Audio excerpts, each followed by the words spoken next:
9 o'clock. Last hour of the show. Good morning again. Habari leo. This is Smart Means Business. I'm Jerome Paul Saga. And as we return after the break, you should as well get your phone, start investing today if you haven't. Star 292 hash is the USSD code for the subscribers of MTN. How you need to do so is if you want to invest in government bonds today. Now, Zab is giving you that advantage and that platform that you can ideally invest in government bonds today as simple, possible, effective, and you can get it all right. Star 292 hash is the USSD code. Please do so and you will definitely pick a preferred maturity period for your bond. The minimum amount of money you can use to invest in government bonds is only 15,000 Ugandan shillings, and you can grow your investments. Opening time is 8:15 a.m. Closing time is 3:15 p.m. East African Standard Time. Remember, Zabu, my money, my future. With East Africa, do something new. The markets are fully closed on the weekends and on public holidays, but rest of the days you can grow your investments and definitely kickstart off your investment journey. As you're watching Smart Means Business, now we go into our SMB Insight this morning. Now, the Insight is basically rotating around the Entebe Airport saga. The Entebe Airport corruption saga apparently hit social media in the earlier stages of the year. That was in the month of January. And among the key discussions were, and among the conversations that were rotating around the same matter, was the fact that most of the users or most of the travelers were apparently saying that the issue is every time you're going out, there are some officials at the airport who seek for bribes to make it easier for you to get a flight. And if you do not have the money they are asking for, you may end up missing flights. And there are lots of cases that were apparently reported that lost flights. And then afterwards, there are quite a number of those who are actually under investigation with the State House Anti-Corruption Unit. And then also, there are many agencies at the airport which need to be emerged to smoothen the operations according to the Minister of Works and Transport. And then furthermore, then they apparently, after government got to know about what happens at the airport, new uniforms that were embroidered with names of those who work at the airport were enrolled to ensure that in case of any bribery case or issue, you can report directly. And of course, this is to at least streamline the work and of course the travel operations at the Entebe International Airports. And of course also, according to the Minister of Works and Transport, checkpoints have been reduced at the airport. The reason as to why this is because they want to at least ensure that there is a better way to check out these such issues that have always been the talk, most especially amongst the travelers who have actually had issues with the Entebe International Airport operations and the officials working there. But of course, you know, this is something that we should be able to stand against if we are to as well fight against corruption. As we speak of here, this is something that we can highly speak of. And these corruption tendencies apparently came out to at least reveal to us that if we stand as a nation under one uniform voice, whether we're using social media or mainstream media, we can put an end to such crisis or such cases or such sagas within the country. And the airport saga is definitely taking different twists and turns, but pretty much the Minister of Works and Transport has a lot to say, and he did appear before Parliament, and these are some of the key things he talked about when he was talking to the legislators yesterday. Right Honourable Speaker and members, at the sixth sitting of the third meeting of the second session of the 11th Parliament of Uganda, held on Tuesday, 24th January 2023, in your communication on the media reports highlighting complaints about alleged corruption and bribery at Entebe International Airport, Right Honourable Speaker, you guided that the Minister of Works and Transport and the Minister of Internal Affairs should present a joint statement to the House on allegations and the measures put in place to address the matter. Right Honourable Speaker, you guided that my ministry and Internal Affairs present this joint statement together. Both ministries noted with concern videos that have been making rounds on several social media platforms since the 18th of January 2023 regarding the allegations of extortion of passengers by some staff at Entebe International Airport that have attracted the attention of management of all agencies at the airport. As the ministry, both of us, we are very thankful to those vibrant Ugandans who came up with those videos and were able to send them on the social media. I would like to report as follows. Uganda Civil Aviation Authority manages Entebe International Airport in conjunction with more than 10 other public and private agencies, and the list is this long. Immigration, URA, Customs, Ministry of Gender, Labor and Social Development, Ministry of Health, Yellow Fever Agency, security agencies including Aviation Police, ESO, ISO, SEMI, SFC, Interpol, UPDAF, Uganda People Defense Air Force, and UPDF, among others. Airlines, ground handlers, that's NAS and DAS, cleaning services, Ministry of Agriculture, Animal Industry and Fisheries, and Uganda Wildlife Authority. There's an adage which says, too many cooks spoil the broth, and I think that's what happened. As a result, a joint security meeting was held on the 19th of January 2023 to analyze the situation, and the following were discussed. 1. Harmonization of operations for the different stakeholders, especially at departures, because this is where the vice was highly promoted. This will provide an organized and synchronized facilitation process for travelers by reducing duplication of roles, multiple checks or desks before a passenger accesses the check-in counters. The withdrawal of travel documents. The Labor Desk and Aviation Police have been withdrawing travel documents and passports from clients without following proper procedures, which include but not limited to issuing of a withdrawal slip as a result. And as a result, several passports are still in their custody.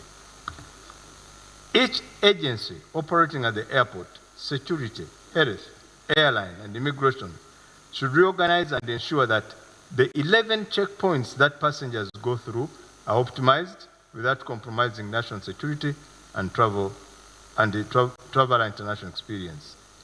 Effective 10th February 2023, departing passengers will access the terminal building using the new remodified passenger terminal building. This will solve the facilitation challenge of having to push luggage from the parking to the terminal, as passengers will be dropped off at the departure. The authority has intensified communication messages to passengers through the flight information display screens at the airport, where telephone contacts for complaints channeling have been indicated. UCA operates a toll-free line, which is 080011-477-8, and a 24/7 duty operations officer number, which is 0757-270-809. That is displayed within various areas in the terminal building. However, in order to escalate and have quick resolution of issues, we have shared numbers of senior officials, including that of the general manager of the airport, which is 0702-05558. Manager aviation security, which is 0701-488-366. Manager operations, 0758-48368. And the chief liaison officer airport on 0701-477-049. Feedback from the public is also received through email, aviation, that's the email aviation number, aviation@caa.no.uganda. WhatsApp number is 0757 269 670, and through the social media channels, including Twitter handle @Uganda CAA.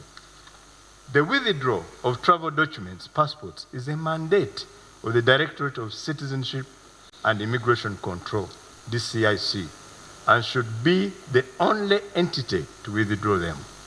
This is in accordance with Section 47 of the Uganda Citizenship and Immigration Act, which gives the National Citizenship and Immigration Board the power to withdraw or temporarily seize a travel document or passport from any citizen.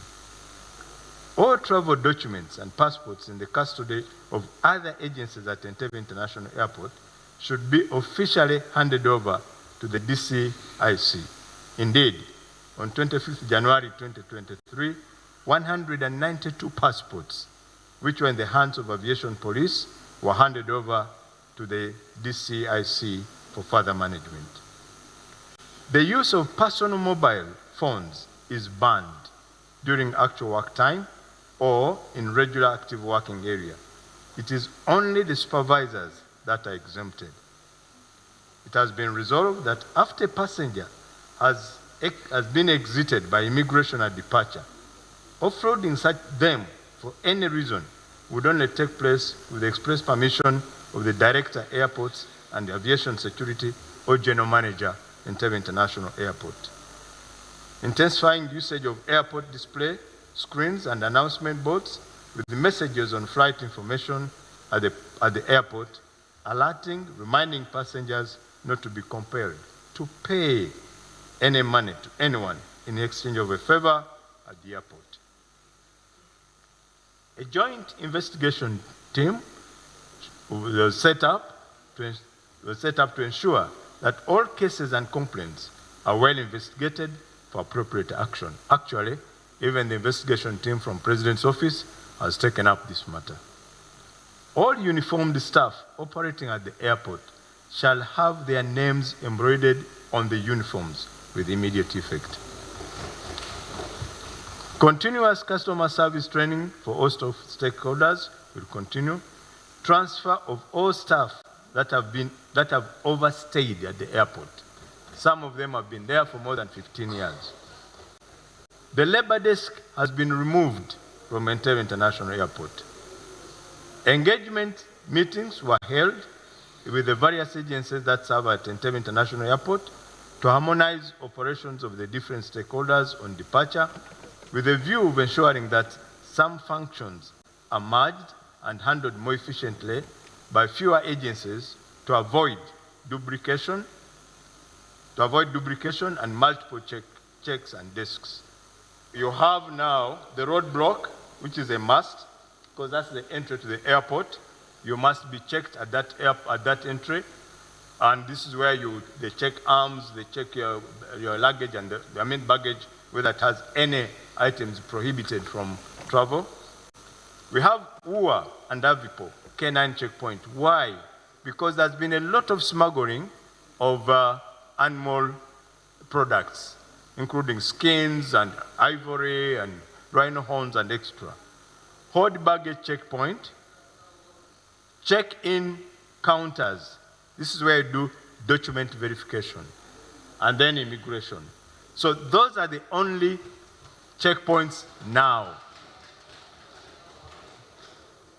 In conclusion, therefore, on 20th January 2023, the Director of Citizenship and Immigration Control, the Deputy Director of Citizenship and Immigration Control, held a meeting with the Uganda Civil Aviation Authority and other stakeholders to further caution all staff and communicate the decisions of the joint security meeting, and minutes were included. UCAA has appreciated and acknowledged the feedback from the public, and further requested that public shares accurate information with evidence to enable them to investigate. As stakeholders, the two ministries will constantly review the performance of these measures in order to restore confidence, and shall continue to condemn any acts contrary to our service standards that are aimed at tarnishing the image of the country, institution, and government. It's attached to the document. And they were not all arrested on one day. It started from 2020 up to now. The list is very clear: who was involved, what action was, what did he do, and what is the fate. Transferring, we are not going to just transfer these people. No, those who have been involved in the vice will be charged. The only transfer we are talking about is those of institutions like the military, the intelligence, who have overstayed at the airport. They should change there. There should be a tour of duty so that they don't build a cartel, because that's what was happening. The other thing we have been trying to do, for example, at the checkpoint, we built a search park, which must be fitted with the automatic scanner, not the hands. But when we went to look for equipment, the cost is about $6 million, and we couldn't have that. But we are aiming at automating. Now, on the issue of separating the entity, this matter was even discussed in my committee of infrastructure. The challenge we have is, as of now, we had only one airport. But now, since we are developing new airports, including Kabale International Airport, then we shall have reason to ask the separation. But otherwise, with one airport, it was very difficult to defend that expenditure of separating the entities. But as we move forward now, we have another, Kabale is about to become an international airport, Arua is growing, so we may look at separating now the entities with an authority to manage airports and an authority to be able to regulate the activities. Right Honorable Speaker, I just want also to say that I think what we see in this society, as we have said, there's a general moral decay, I think, in our society. Because some of the things which, for example, those people are doing, as a human being, you ask, how can somebody do such a thing to that extent? I think there is a general moral decay, which must be a matter we should address. How to address it as a nation, I don't have an answer, but it's a fact. We need to address that issue of moral decay. Because it's not, as somebody said, it's not only at the airport. You go to every institution, you'll find the same things. So I think we need to address that matter so that we get people. I'm not sure about Honorable Ambassador's suggestion, but I think we need to have to address that as a requirement. Now, how the recommendation is going to be? And the Entebe International Airport Saga site, we're now switching our eyes back to the National Social Security Fund issue. Among the key issues that have actually been discussed in 2023, trust me, NSSF, Entebe International Airport, the other case about Uganda Airlines still under discussion still as well, but now NSSF is ahead of us, and this discussion has gone entirely from the fact that Richard Byarugaba may not retain his role as managing director, as the percentage points are clearly showing so, but we are currently having an acting managing director, that is Patrick Ayota. But besides that, there is an issue regarding disbursement of funds as well. Some people are actually cautious about their money. They do believe that their money may not be safe with the Social Security Fund in the country. So we do have Samla Hanifa. She was present yesterday during the Select Committee in Parliament as the acting managing director, Patrick Ayota, appeared before the said committee on matters to do with NSSF. And today there is also a high expectations that the former MD, Richard Byarugaba, may be on his way to Parliament today to face the same committee. Hanifa, good morning. Good morning, Joram. What do we expect? There's a lot with the NSSF saga and the discussions, the committee. We're only waiting for, because pretty much sometimes Ugandans only want to wait for the starting point and how it ends out. What are some of the key findings from the entire proceedings? The investigation has gotten actually interesting because We expected NSSF to be organized. When they were before the finance committee, Okay. they assured the committee that people's savings were safe, and actually NSSF is making more investments, and it is getting more money. Okay. But with the turn of events now, what is happening now, I don't think the public is sure whether their money is safe. If the board and the top management cannot agree on the money that they budgeted, because the budget for NSSF has to go through top management. And the board has to approve the money. But when the board appears before the committee and they say they do not know where that money, we are not the ones that initiated that 6 billion. Becomes a bit that scary. the minister, the controversial 6 billion. Now it becomes something like now ask the public who say, ask the savers. Now what is going on if they don't even know how that money came about? The top says we don't know the money, and then rather the top management says yes, we acknowledge this money, but it was not 6 billion. It was 5 billion. You did have a report yesterday on the same matter where the acting director appeared before Parliament, the Parliamentary Select Committee led by Honorable Mwine Mpaka. What I need to know is why was he before Parliament? Because I do believe he's just new to the position, and he may not be someone who is supposed to be questioned, but at the end of the day, he failed. He actually faced the scrutiny as well. Yeah, he faced the scrutiny. He has been in that position for quite some time, for actually 5 years. As the deputy. Yeah, as the deputy and acting. He has been in the system for he knows. He actually in the yesterday's meeting, he said he was part of the team that went to the minister. Betty Amongi. Yeah, Betty Amongi. But for him, in his presentation, he says we took the budget for that very particular item. Our budget was 5 billion. But then the idea of the 6 billion was initiated by the minister herself. Yet the minister informed Parliament that actually the 6 billion came about from that meeting, from the meeting that was held between top management and the board. But the board yesterday distanced themselves from this meeting. They said they were not part of this meeting. So who initiated? That is why Mr. Ayota was put on oath, and the Director of Finance, NSSF.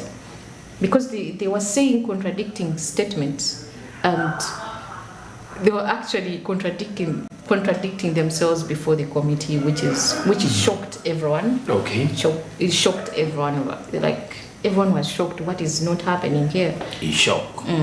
Yeah. And now what should we look forward to today? Because what we do know so far is that Mr. Richard Biaugaba may be on his way to the committee still today. Yeah, he has to appear before the committee today. We are expecting his side of the story, because everything implicates him from the start of this probe. Everyone who appears, all the witnesses, they are pointing out to him because he was the MD when all these things were happening. Even the top management yesterday, they said he was part of that team that initiated, that went to the minister. So he knows about this 6 billion, how it came about. So yet in the media we've been seeing him. The reason as to why he stepped down is because he refused to approve this money to the minister, and then so we expect his side of the story today so that we know what is really happening in NSSF. Because yesterday, actually, even the committee was not satisfied and told the top management that they have to come back next week on Wednesday to clear the air. Because what is happening? What is that? And the issue to do with the NSSF Saga, lots of questions and lots of answers that need to be pursued or clarified. And the committee will apparently count Mr. Richard Biaugaba responsible for quite a number of key things today. how he will plead, we shall give you more details tonight in bulletin. In tonight's bulletin business today. Samla Hanifa is on that same report, and we shall be giving you and following step by step of every little detail about this NSSF. We are Smart24 TV, you're watching SMB, and now we're heading into a break. When we do return, we will be linking up with Barija Andrew for the on-ground conversations. Good morning.